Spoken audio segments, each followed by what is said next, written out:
রাজার পুত্র হয়েছে বলে সারা রাজ্যের লোক আনন্দ করছে, কিন্তু রাজা মশাই তিনি চিন্তা করছেন ছেলের পড়াশোনা নিয়ে।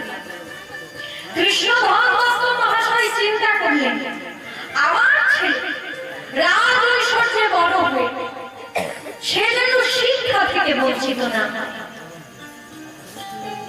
তাই তার অল্প বয়স থেকে শিক্ষার ব্যবস্থাটা ভালো জায়গায় করতে হবে। তখনকার দিনে রাজশাহীর সব থেকে বড় পণ্ডিত ছিলেন কৃষ্ণদাস পণ্ডিত মহাশয়। তার চরণে শরণাপন্ন রাজা মশাই কৃষ্ণদাস পণ্ডিত মহাশয় বললেন, রাজা মশাই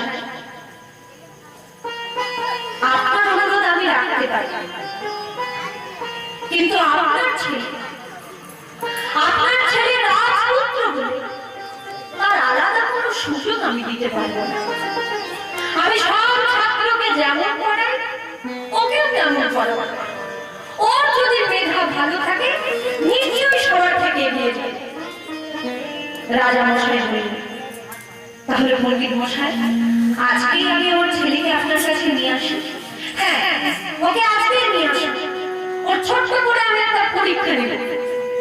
এইবার নরোত্তমকে কৃষ্ণদাস পণ্ডিত মহাশয়ের কাছে নির্ধারণ করেন। পণ্ডিত মশাই নরোত্তমকে বললেন, নরোত্তম তুমি বাড়িতে মায়ের কাছে আওয়া কত শিখেছো?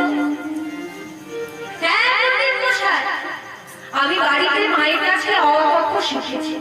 আচ্ছা এই না, কাগজ দিলাম, কলম দিলাম, ক দিয়ে কিছু একটা লিখে, খ দিয়ে কিছু একটা লিখে, গ দিয়ে কিছু একটা লিখে, লিখে আমাকে জমা দাও, আমি একটু ঘুরে আসি।